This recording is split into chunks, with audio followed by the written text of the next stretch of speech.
Okay, in Maslow's hierarchy of need, right at the basement, we have three very outstanding needs: the need for food, clothes, and shelter. The shelter rings a bell because a lot of us have issues with that. I'm talking about accommodation. And today on Conversations, we will be zeroing in on landlord-tenant relationship. But of course, it will also get down to good neighborliness. But before we get to introduce ourselves in this house, let's get to find out from people, from the street, really. How do they feel? What is their take about their landlord living with them on the same compound?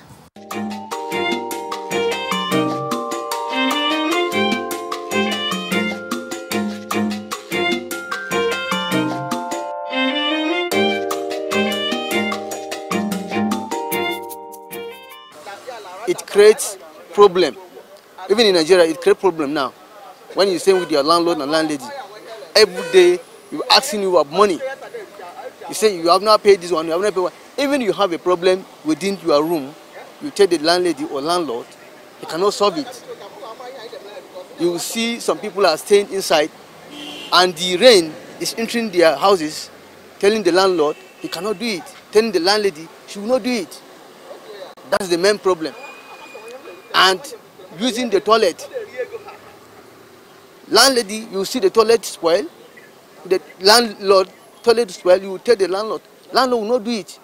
And when the rain comes, he will try to say, give me money, give me money. No, no, no, no. I live with my landlady for about 10 years today without any problem. She's a peaceful woman. Even if you don't pay her, she will still want to pray for you to have and pay her. She has no problem with anybody at all. But if you prove to be a problem person to her, what she will do, she will just tell you to leave. If you can be able to pay your house rent yearly, you don't have any problem with landlord. But some people are misbehaving. Whenever they are living with landlord, they'll say, landlord do this, landlord do that, landlady do this. But you are not paying your rent. If you pay your complete do rent, your landlord can even make you a friend. To call a spade a spade. That wasn't a precious time talking cock and bull story. Why can't you live with my landlord and landlady? But since people are so reluctant and so selfish, they cannot even pay their rent. What I'm trying to say? I can live with my landlord and landlady. You're ED. Not planned. I already live in the same compound with my landlord and landlady. It's a good experience. They are very caring people. There's just nothing. It depends on the person you are staying with. Every other person can be good or bad. So it does not matter whether it's a landlord or a tenant. I won't stay in the same house with my landlord, and I won't stay in the same house with my landlady. Because if you stay with them, there is a lot of problems that they will be bringing. They will not like one or two things that you are doing. Maybe even your character, they will not like it. You understand me? So it's not more. Sometimes it's not everybody's blood matched together, So you cannot. Me myself, I can't stay in the same house with my landlord or my landlady. If there is an option, then you will leave, stay away from them. Because in some time, the landlord, it will give you problems, then you can't solve it. You will bring so many people to the house, then you can't talk to them. They will do unnecessary things which it will not help you or the sitting around your neighbors. And if you are far from them, you stay comfortable and do your things at the right times, the way you want it. The problem with landlord or landlady is they always look at their property. They always see anything you do that you're hurting their own property. So slightest mistake is going to be a problem. And there will always seem to be competition between your wife and the wife of the landlord. For example, if you're having to be blessed more than them, when they see your lifestyle, they always like to increase your rent.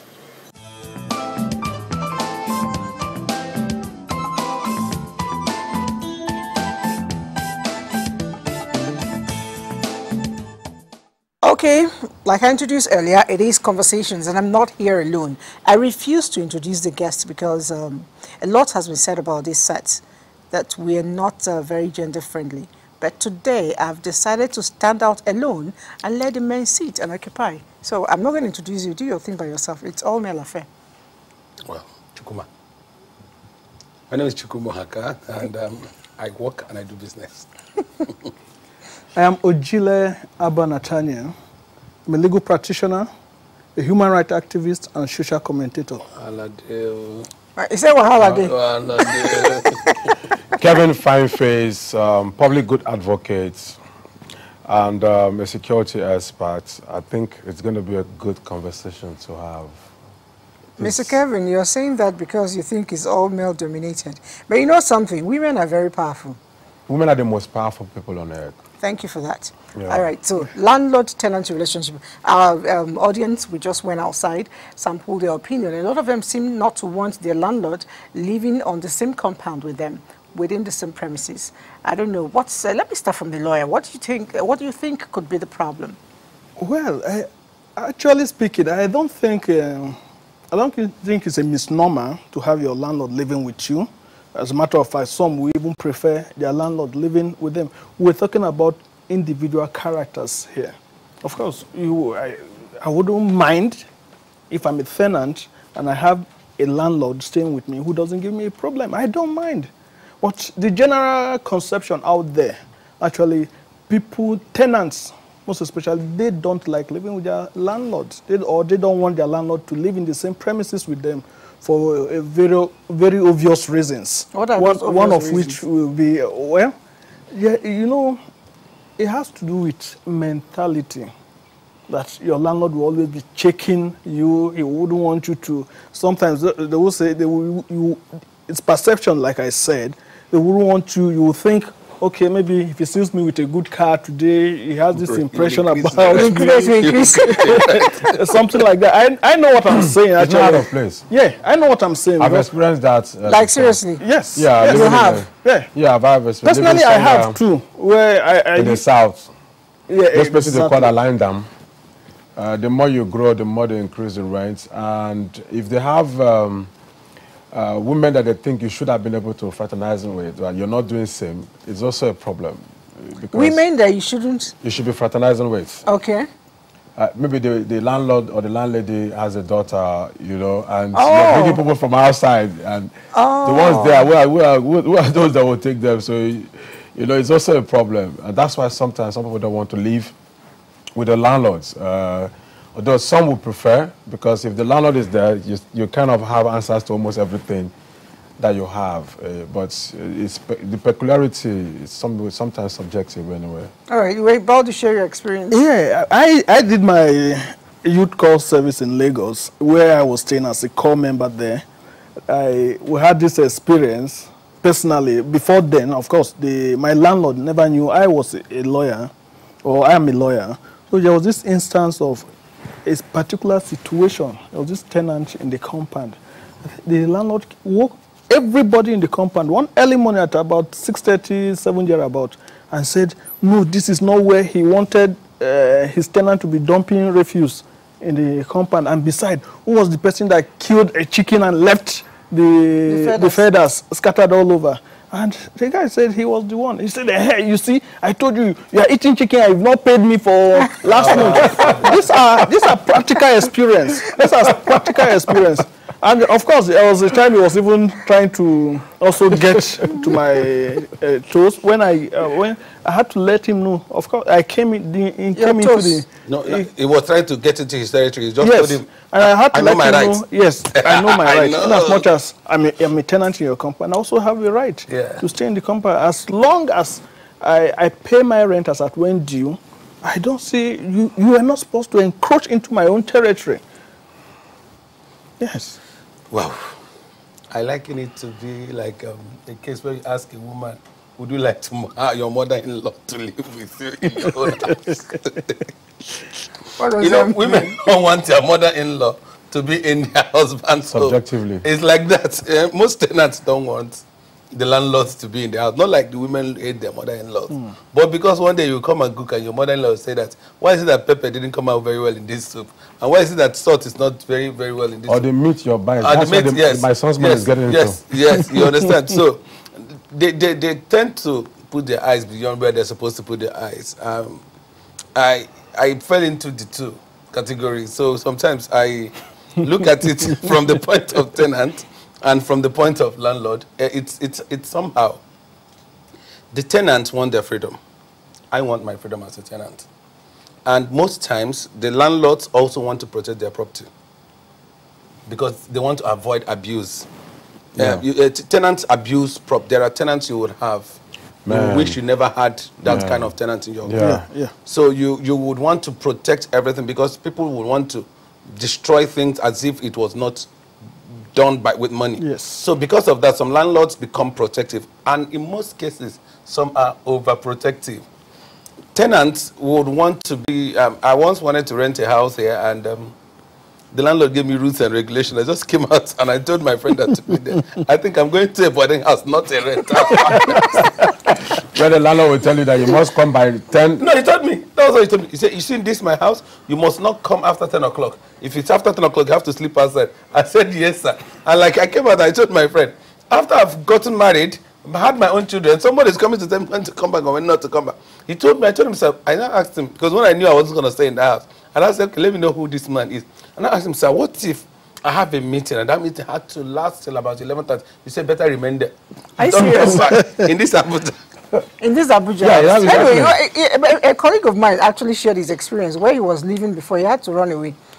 You know, our job here is kind of crazy. We go out very regular times and all that. He comes home like 12:01.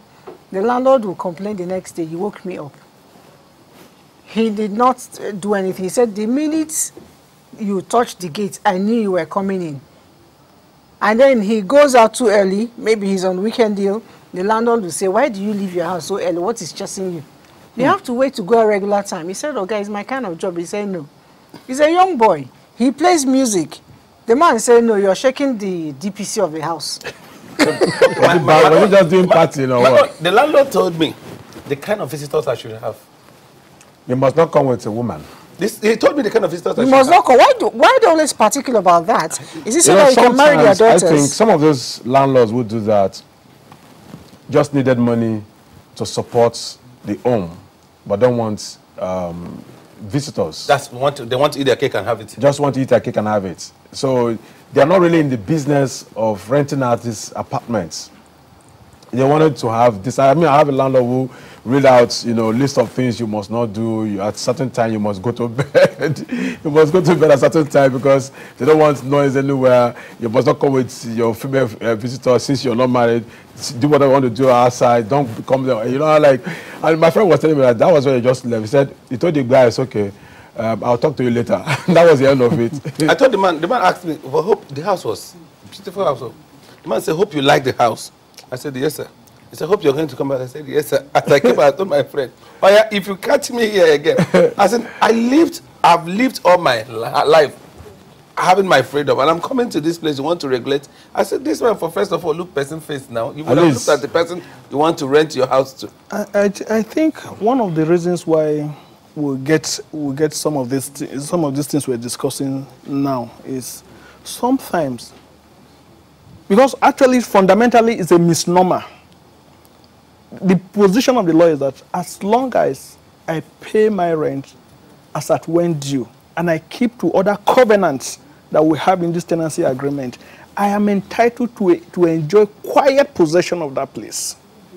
But you see, sometimes out of desperation on the part of a tenant, you're looking for a house, you're desperate, you meet a landlord and say, don't do this, don't do that, don't come back to this property anything after 10, don't go out before 6 a.m. And maybe where you are pressed to leave.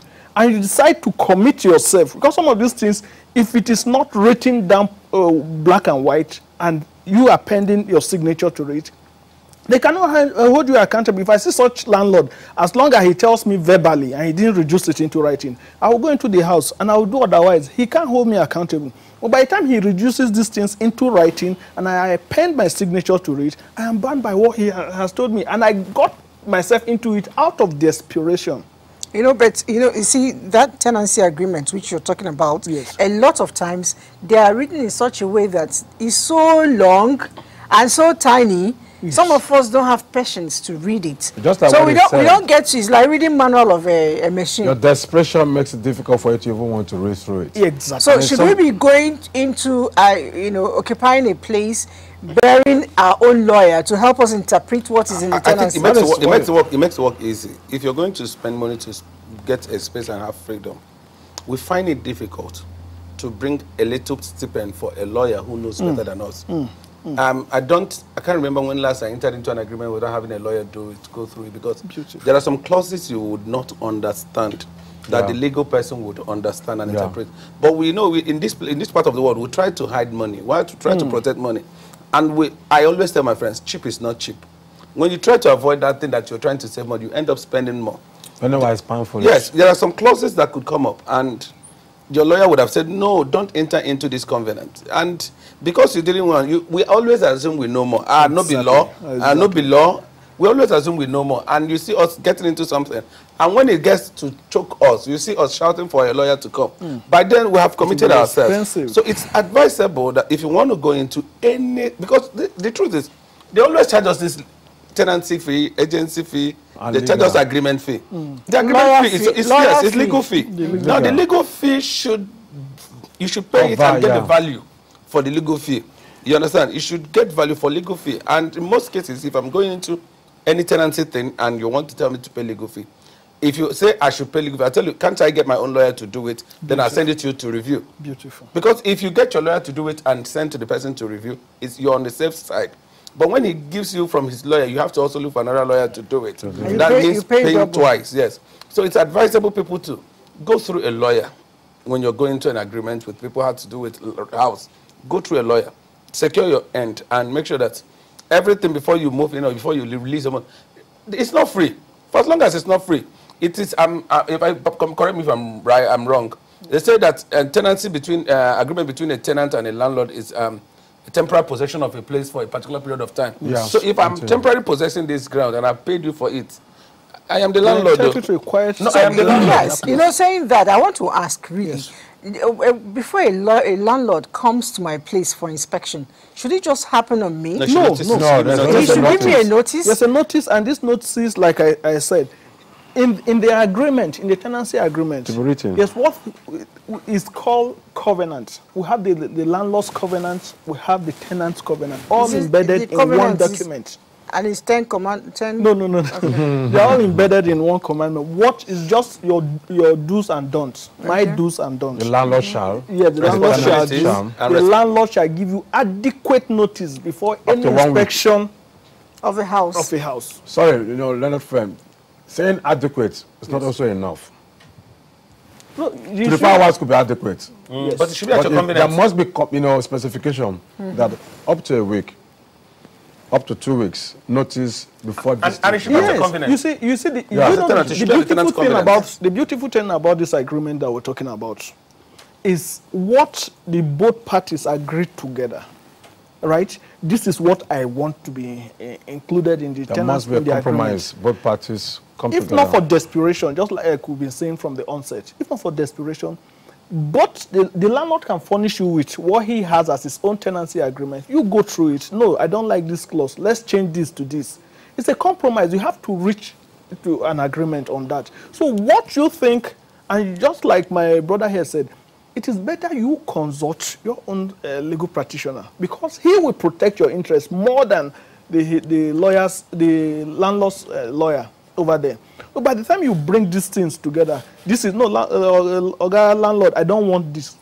Let's put this. I think it will serve my interest better this way. Of course, we're coming. You have the right. It's your house, in as much as I'm in temporary possession of it. You have the right to come visit. You have the right to come check. Especially when I tell you I have an issue with my maybe roof, ceiling, you have the right to come either directly or through your agent to come and inspect. But when you're coming, give me time, 24 hours, 72 hours. It depends on what you agree. It can be 1 week notice. What is the agreement between the both parties? Now, in checking these things, I've also noticed that most landlords, once they build house, rentals. All they do is every year or every month, however they collect the money, bring the money. Maintenance becomes an issue. Is it really the tenant's space and responsibility to renovate houses, you know, repaint houses? And some of the landlords, when you tell them, he said, see, in fact, some of them are bold enough to tell you, there are 4 people in this building. Only your house is dirty. See, this person has repented. This person has repented, and all that. Is it the tenants that should be doing those things? No, it's not actually the tenant's responsibility to maintain the house in terms of renovation.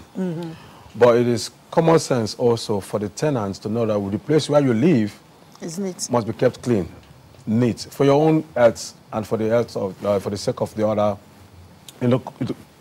co-tenants. What we've always found is that if there is any exterior damage, if there is wear and tear, the roof is leaking, that's not your own. But, you know, what we find is that the landlords oftentimes believe that they are lord of lords. And so they make you, it says something about desperation. You got into this thing, you didn't really look at your covenants before getting into this thing. It's actually the thing there that the landlord said, if there's any repair, you're the one that will fix it. They didn't even know. And you got into this tenancy agreement without even reading your covenants. That means you'll be responsible. That has to be clearly stated who takes care of what in terms of maintenance, renovation, all of that. But where that is not written, and this is the man's house, what we also find is that some tenants are something else. They live in your place, by the time they leave, they mess up that place. You're building a new house.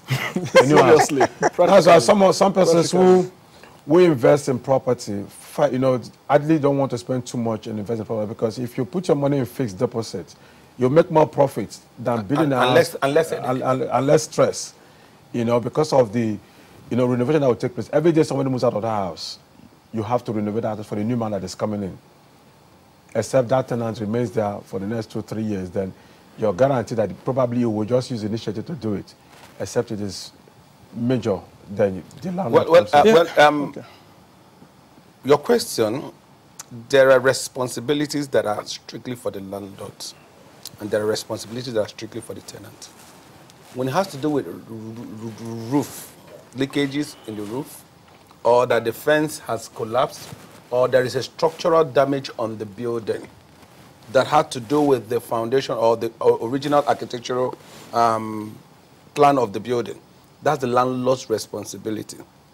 But that you have an electrical issue in your room and you start calling a landlord, my wire has issue. It's not. For as long as you took off... Even when I need to crack up the conduit? No, you have to inform him. Okay. Yes, you have to inform him. When you took possession of once the house has been given to you, and you took possession of the house and everything in that house, at the time of your taking possession, it's in order. If there is any damage within that area, it should be yours, except there is a structural damage or something that had to do with the roof. This is how I operate with my people. You don't call me to... One day they called me and said, sir, our sumo is damaged. I said, don't use your sumo, because my landlord in Abuja doesn't come for my sumo. My landlord in Abuja, when my sumo damages, I replace my sumo because he gave me a functioning sumo to work. Were they paying service charge? No, they don't. That's another thing. Okay, because that's what I want to go to. Yeah, I'll come to that. If they are paying service charge, those are the things that take care of some of this. I told them to pay service charge. They said they weren't going to pay service charge. So it's their responsibility to... What I wanted to do was have the tenants have a security man that their service charge would pay, have the people, cleaners that will clean the place. They felt it was a bit high because I told them, where I live in Abuja, that is how it is. We pay service charge, and I don't bother myself on water. If there is no water, I'll just call the Aga water. If there is no light, we have one central generator. Then if the compound is dirty, the people that clean it come every morning. So I know that my money is working for me, so I wouldn't want to bother myself. But they didn't want to do that. If you don't want to do that, you do your work.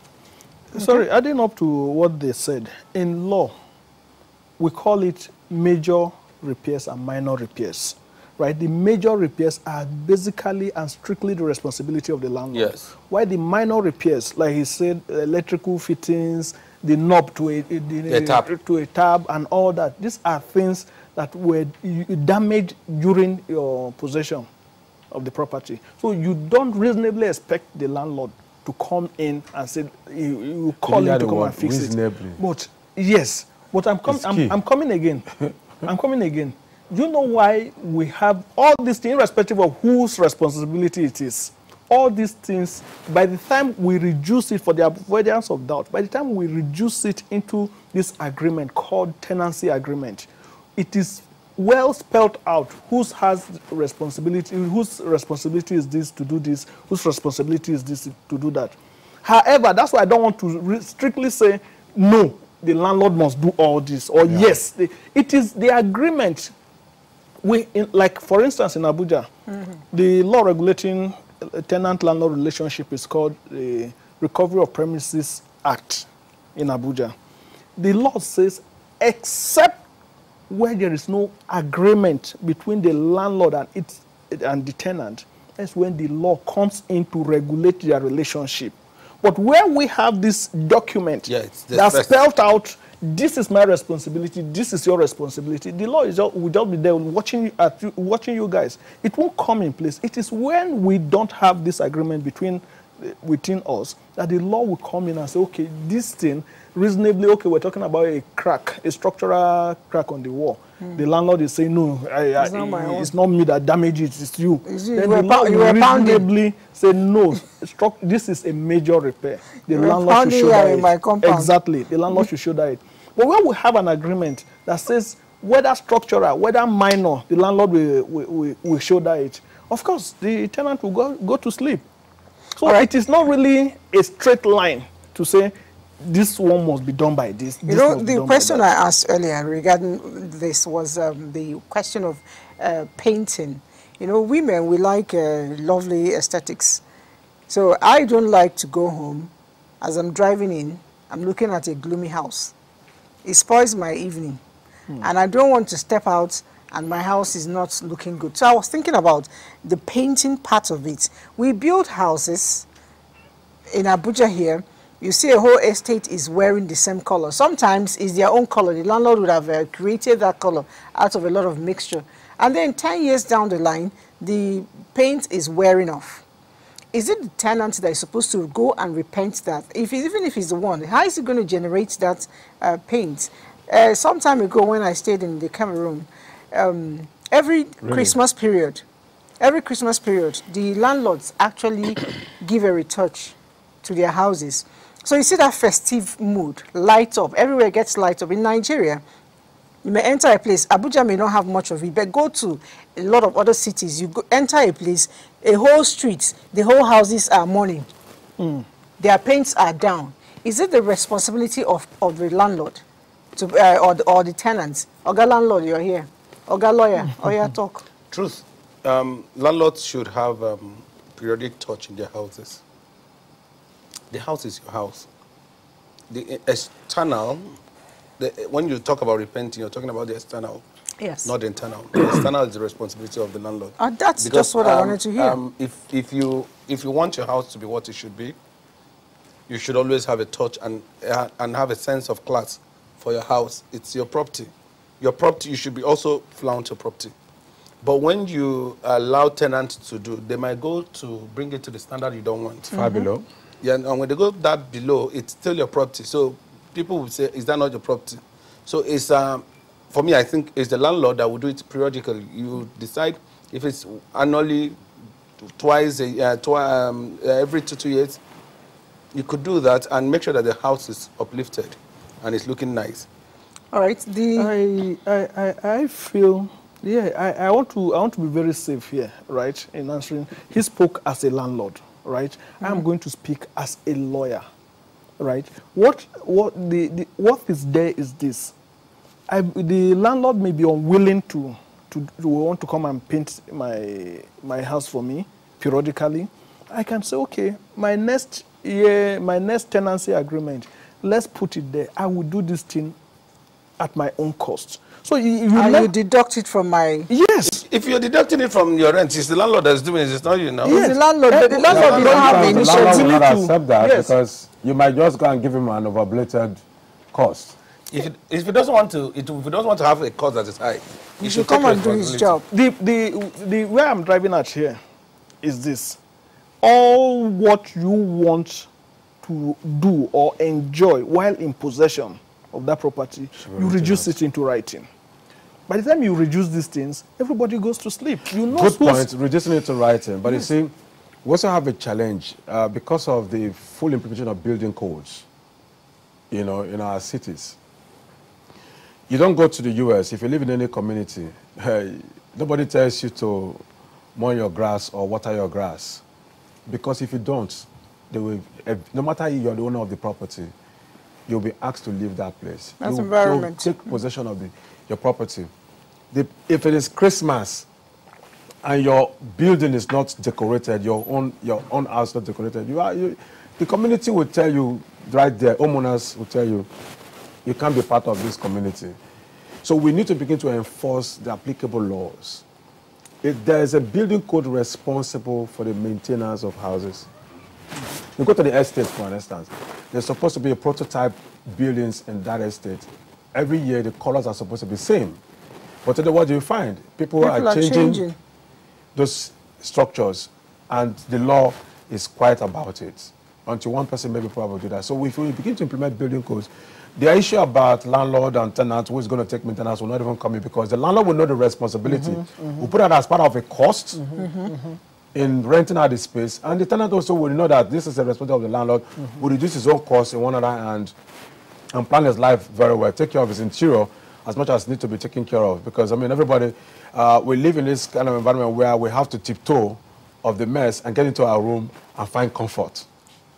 You know, so it's what works best, you know, because we're all looking for a way to save money. Cost. That is not there. I mean, if you live in Nigeria, you know that the money doesn't come by easily. Anyway, you know, when we talk about landlord-tenant relationship, the first thing that jumps into the people's mind is the payment. I deliberately left that for now. In Nigeria, we receive salary every month. I'm wondering, Mr. Chukuma, why do you ask me to pay you 1 year when you know I'm paid monthly?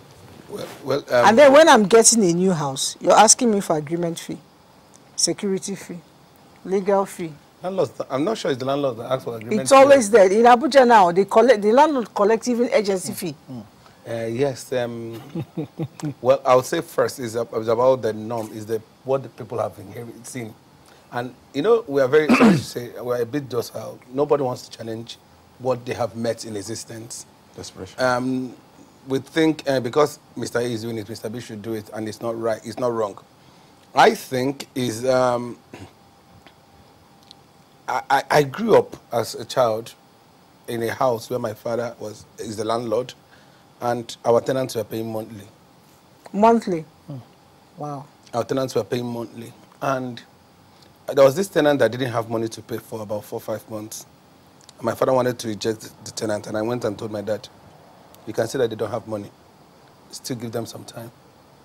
But I grew up to meet a world where it is compulsory now that before you get a house, you have to pay 1 year.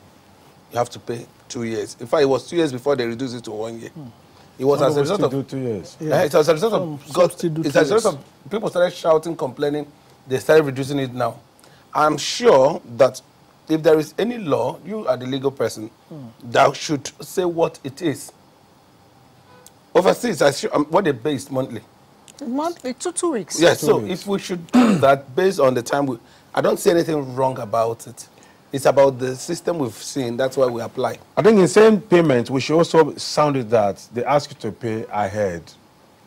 You pay in advance. You're not allowed to use the space until you are paid in advance, to use up the money you are paid in advance. I think there's a whole lot of things that we are not being truthful with ourselves as a nation. You're a civil servant. Your salary comes in a certain amount where you need to be in town so that you can move around to get to your office place on time. Landlords are demanding for atrocious sums of amounts because it's a free economy. It shouldn't be so. That should be standard. The reason why the need for standard comes is so that based on the economic indices, people will be able to manage to live right without necessarily compromising, you know, processes because of the kind of opportunities they have to serve the nation. You can't be working as a civil servant, as a public servant, and you don't have comfortable living environments. It is government's responsibility to provide housing as a constitutional provision. Now, someone saw the opportunity, the loophole, which is more like the lacuna, and said, okay, if this is the problem, I'll provide a solution. Now, the process with which he got this money to get to that place, probably had borrowed this money from the bank. He needed to recoup that money within the shortest possible time. So he inflates the rates so as to meet up with the repayment plan that he has. So you now, the consumer, pays more. So everything we do in this country, the consumer is the one that carries the brunt of all of the problems of this nation. So we need to discuss this thing to that level where government will begin to live up to our own responsibility. Because if government houses are available, like it was in the past, definitely, what happens? You see, people were paying less until someone came and sold those houses to some persons, and there was no way to return, to go on this revolving tenancy scheme that we used to be on. So people start owning those things, and the more people are moved out of this place. There are houses in this city that are not occupied. Plenty. Oh, Plenty. in Abuja, it's thousands, tens of thousands of them, not especially occupied. within the central areas. And I suggested that I think the government needs to begin to impose high taxes on those houses. Those ones that are occupied have low taxes. The ones that are not occupied high taxes, so that the landlords can just give those houses out. What stops us from paying daily? Pay as you earn. You finish your work today, you come out. What stops us from doing that monthly? I have a facility that I give out and people pay daily, and you pay hourly. If you use it for 1 hour, you pay for 1 hour. Use it for a day, you pay for a day. Yes, we have that, in Abuja. It's some of my office spaces are actually furnished. I have, houses that tenants live in and sometimes find it difficult to pay, and you can't even drive them. Because you look at the situation, the condition with which they find themselves, it's like, man, I have someone stayed in my house for like 2 years. He didn't pay.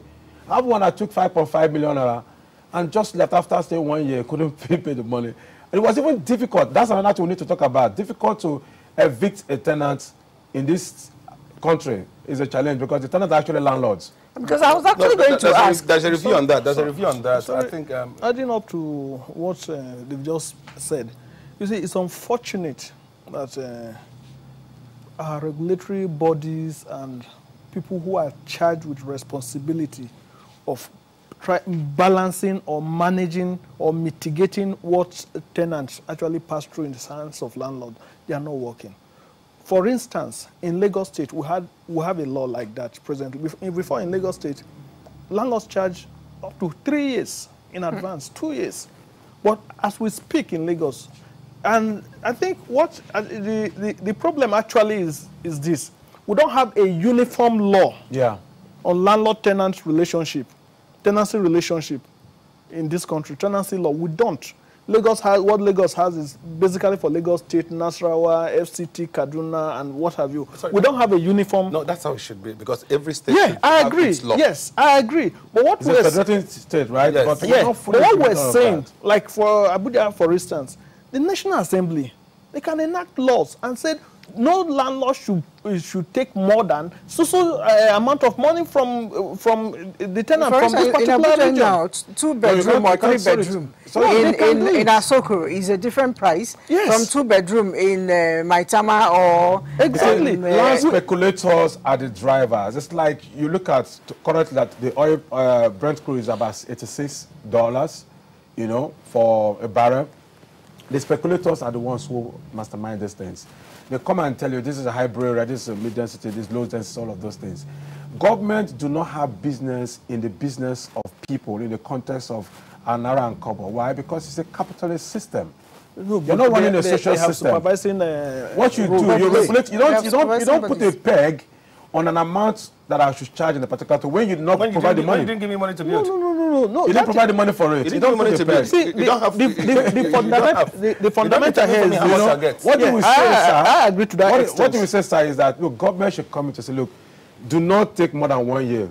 Exactly. Do not take more than 6 months. Exactly. Those things can come in. But the actual amount, it's not government's business. No, it's not government business because it's not a social system.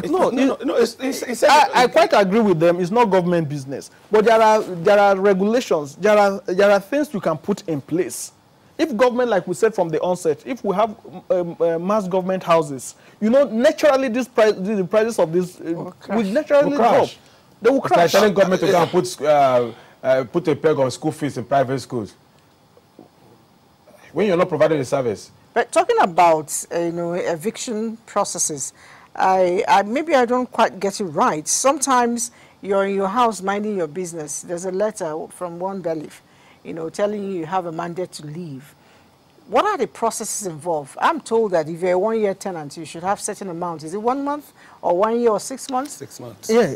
So why would they give me a notice and tell me you have 1 month to leave? 6 months is like I said earlier on, various states of the federation, including FCT, they have their own tenancy laws that regulates tenant-landlord relationship in their various states. But however, the general principle is this: in law, like in FCT, Section 12 of the Recovery of Premises Act spelled out the number or duration of notice to be given to tenants, depending on your type of tenancy. And when we talk of tenants, type of tenancy, we have a yearly tenant, we have monthly tenants, we have half-yearly tenants, we have quarterly tenants. We even have tenant at will. What does that one mean? Yeah, tenant at will are tenants. They're also tenants whom at your pleasure you give a property to stay free of charge. They don't pay you. Okay. The law is saying that even at that, if you want to eject them from the house, you do need to lay down procedures. For that one, you should evict them when they want. Yes, when you want, but it has to be in accordance with what the law says. The most difficult thing to implement is to evict a tenant. I was coming to that. The law, as we have it, gives more strength to the tenant than the landlord. Of course, if putting them on a pedestrian, the landlord is higher or have more weight than the landlord when you put them side by side. But notwithstanding, the law says if you're a yearly tenant, the law says if you're not desirous of renewing the tenancy of your tenant, you give him a 6-month notice in advance. Before his not at the expiration of his rent. Because the mistake most tenants do is that they wait until when their rent expires and the landlord brings a notice to them. You say, my lawyer say you must give me 6 notice, or then say you go give me 6 notice. No. What the law says is that, let me cite an instance here. A tenant occupies or comes into your house from the 1st day of January. And it's a yearly tenant. What it means is that by the 31st of December, his rent would have been due. The rent would have expired. What the law says is that if you don't want him after 31st December, by June, at least by June, you've given him notice that by December 31st, I don't want you again in this property. So what happens when the landlord does not do that and brings that up in January or December? Yes, so when as a tenant, I can decide to take another 6 months without pay. From the onset, we talked about tenancy agreement. Irrespective, like I did mention from the onset, if you don't have a document between the tenancy agreement between you, the law, the Recovery of Premises Act in Abuja as it is, will come into play. But if we do have an agreement between us, and I'm a yearly tenant in your property, irrespective of what the law says, I can decide to agree with you that at the expiration of my tenancy, don't give me 6-month notice, even though I'm a yearly tenant as the law specified. Just give me 1 week notice. Just give me 2-month notice. It is what we agree. It is in the absence of our agreement that the law will come in and determine, are you a yearly tenant? Yes. The landlord should have given me 6-month notice prior to the end of my rent. But the tenancy year. But except we have an agreement to that effect, the law will come in to take a stand. And if you're a half-yearly tenant, what the law says, half-yearly tenant and monthly tenant, you're entitled to 1 month notice. Yeah. A tenant at will is entitled to just 1 week notice. Yes. Yes, that's what it means. And you don't do me. When we talk about tenants here, we're not even looking at just the tenant at home. We're looking at tenants who are, we're talking about people who are also tenants in office environment, who are tenants in an estate, who are even tenants of an employee. The fact that I work for you and you give me an accommodation to stay in, if you terminate my appointments today, does not mean you come and eject me the following morning. With immediate effect. Which is what you find in the military and exactly. security The law says you must give me that notice. Of course, for instance, if like this setting here, right? We have an accommodation here, and I'm no longer working with two people here. At that stage, at the point that my appointment with you was terminated, I now become a tenant at will. I am sitting in that property at your mercy. What the law says, you give me the adequate notice. Which is minimum 1 week. 1 week. Now, what happens when you suspect that your tenant has irregular character? Maybe what do you mean by he's irregular character? I need to... no, irregular character, I mean, it could be a criminal, it could be this, and you decide to interfere. Assuming you live with the person. Sometimes they say you're interfering in his business and his private space. But does a landlord not have a right to call in police, for instance, or talk to you, you know, don't use my premises for Yahoo and stuff like that? You have absolute rights. See, one of the challenges I've discovered we do, before you use my property, you fill a form. Yes. Tenant acquisition. In some cases, some companies, you have to come with the police reports. The reason for the police report is that I don't want to be the one to be blamed for not doing due diligence. If the police gives you a report that certifies you fit as a legal entity to run a business, Abasaram, they say in my village. She laughs. So we need to be able to vet those that we are going to give our properties. What the mistake we do, it dresses nice, it looks good, maybe it comes with a good car. We don't ask those key questions. Where is it coming from? Who was this landlord before coming to your place? Why did he move? Where are the referees? You ask those questions. We fill those forms, don't even check them. We don't vet them. And so it's after they have used it for everything, when now somebody comes up with information, oh, this person was a criminal at this place. And it becomes difficult. It becomes difficult. Sometimes because of the way they get to us, maybe through known friends or family members. Like I have someone who was introduced by a friend, you know, a judge of good character.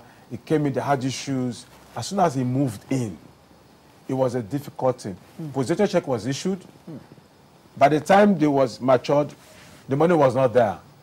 And this was like, okay, what do we do? He said, just give me time. Give it time. So, okay, send me account number.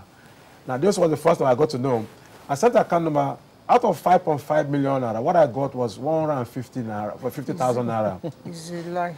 So he said, I saw a lot, 150. So, oh, sorry, maybe it was a mistake. I will get back. And yours truly, I will get back. That was the end of it. Then I got to realize that was part payment of the 5.5 million naira. And you know, it lasts because in law, his part payment is in debt. Anytime he's willing to pay his debt, when he will pay his debt. He played a smart one. So it was not difficult to now evict him out of the house. We have to resort to spiritual warfare. We pray as Nigerians, you know. And one day, the wind just came and blew off the roof. Then I had my peace. I didn't do it myself, you know. Then he was able to move out of that. Kevin, are you sure? Because some landlord actually climbed up and removed the roof. You know, but I didn't do it myself. The wind did. It was a prayer. First national TV. You know, yes, it was a prayer. That's why I said I need to make it spiritual. It was a prayer that caused that. It's not coincidence. Truly, it's painful that someone will try to outsmart you. That's why some landlords will want to make sure that when they are coming, they are putting you at bay to say, look, these are your parameters. We suffer that. And you know, sometimes some tenants also suffer the same thing from landlords. Landlords will go and borrow money from tenants. It will count it. Just laugh. Chukuma, have you been a victim? You're laughing. You borrow money from your tenants. Adding to what Kevin said, you see, he took extra measures to ensure that he knows his tenant very well. To know who is coming to occupy his property. But as we speak, the law in Abuja does not have such provision. What he did was an extra measure on his own part, and it's right. In Nasarawa, in Nasarawa jurisdiction, we have a provision in the law that says you must keep records of your tenant. If you don't do that, peradventure, when an issue comes up in court, you can be questioned on that. As an accomplice? Yes, if it's a you criminal. can be questioned on that. I have a case of a particular house way back. The guys came to rent the apartment, and the guy fronted himself as a pharmacist. Cute-looking guy, gentle with his tie. The landlord, the caretaker then was convinced, and he gave the house. Eventually, happened to be that those were the real Yahweh guys. And it was difficult to evict them. It happens because we take law for granted. Everything about law, we take it for granted because nobody wants to do due diligence. We don't want to. And when you take it up as a job to do, nobody wants to come and pay you. We are over 790 kilos. We try to believe that we know how to do it. If Kevin has done that, it's a plus. Yes. Because not everyone would have that time to do that thing you've done. I didn't know that before now. It was from experiences that you like, yes. okay. And because of my background, see, landlords innocently accommodate criminals and become accomplices without knowing. There was a case in Port Harcourt where the building was destroyed because of kidnappers. The law says whatever building that was used for such. Of course. Port Harcourt, Anambra. And you know, so this has happened. Now, in some cases, the landlord are also partners of the business of kidnapping. I have an house here, we'll use it. You know, so if we keep asking the right questions, we'll be able to address some of these issues and ensuring that we need to be educated. Nigerians can always do right if they know the right to do, but we always find a way around it if it will cost them so much money and they don't know the right to do. If we ask the right questions and ensure people are educated, I always like to go to the cradle. What does your child know about housing relationship, housing landlord and tenant relationship? So that as he's growing, he's preparing to understand that these are the things. How accessible are the laws of the land to these kids in the context of their own understanding? They don't know these things. I didn't know much of these things until maturity and getting to get the experience. If we are exposed to these things, we'll be able to ask the right questions and we'll be able to reduce that. The government on our part, I see what I'm at this time, need to begin to provide housing, comfortable, affordable housing. Not the one they said mass housing and they give to their contractor, their cronies, and they charge some crazy amount of money. And the houses don't even look good. They don't look good because it's low standard. Before we leave, our time is really not ours anymore. Quickly, you mentioned at different times about estate management fee. You know, if you're living in an estate, service charge. Now, a lot of times I've heard people complain. As a matter of fact, a couple of days back, an intern complained about certain things. Fees were not paid. Some people were trying to come into the compound. They wouldn't let them until you show your fee. And then some other person told me if you're carrying gadgets in your car and you haven't paid your fee, they won't let any gadget in. Then another person told me, what's extreme case? They locked them out. They can't enter. So how do we manage such situation? Because the truth is people should be able to pay. But where they don't pay and they are given problems, what do we do? It's no problem, sorry. No. If you call it problem, pay. Okay, if I call it problem, I should pay. If you call it problem, pay. Okay, what? The truth is, you live in an estate. The estate is maintained. The estate is properly managed. Now, if you want to enjoy what your neighbors are enjoying, do what your neighbor is doing. You can't come into an estate. They are paying money to sweep the road. You're not paying money to sweep the road. Yet your children are littering every place. You're driving, and you want the me too. I will vote. Yeah, it's but you see, the resort to self, before you come in, sir, the resort to self-help should not be encouraged.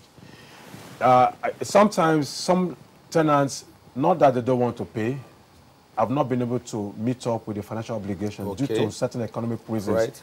And that's why the common sense should come in to inform the estate management, give me time. I will pay. I will pay. So whose money would they use to do this? No, in enforcement now, what they needed to do was based on the agreements that were entered by the tenants and the estate management, they present that to the law. And the law will take its due course. For people to resort to self-help, imagine this man trying to go out to meet up with business opportunity, you stopped him from going, and he gets angry and something happened. What happens? A fracas, destruction. Somebody dies. All right. So we need to begin to resort to the law instead of resorting to self-help. All right, so now quickly. Let's follow the Yeah, process. I think I concur with Kevin that we need not use self-help. I agree. We need not use self-help. Where you feel, and just the practice generally, you know, sometimes practice is different from theory, right? What we should do in that case, assuming somebody is coming to rent a property in an estate, he knows from the onset that he has to pay for service charges and what have you. Ensure that he pays before he moves in, right? Don't allow him to when it expires. When it expires, definitely. When it expires, as he's paying his house rent, as he's paying, he's supposed to pay maybe as at when he's paying his house rent, and refuses to pay, you sue for the balance. You sue for the balance. They will make money for the brothers. There are more lawyers that. No, but seriously, at that part, it's even cheaper than when you finally resort to litigation. It's the right thing to do. Yes. Forget the way we do it. Like it's the right. What you just said. We try to do these things with both faces. No, not necessarily that is the right thing. Sometimes you see the estate management with the security, they just barricade the road. No, that is self-help. You know, sometimes they even pull off your things from the car. You do that to me, I will sue you. Or put tires. Anyway, our time is up. We got to go. Whatever it is. Someone once said that, do unto others what you want others to do unto you. Think of your house where you're living as a tenant as though it were yours. And then that way, tomorrow, God will be able to empower you to build your own house. Take care of somebody else's property, and there will be people to take care of your property. That's my take. And if you're a landlord, please don't be Shylock. Don't cut the flesh and draw blood. It doesn't make sense. Tomorrow, anything can happen. Tables can turn, and you get to lose it, and then you become a tenant. And God help you if I'm your landlord. I'll deal right back. Okay, we'll see you again next week. Ciao, ciao.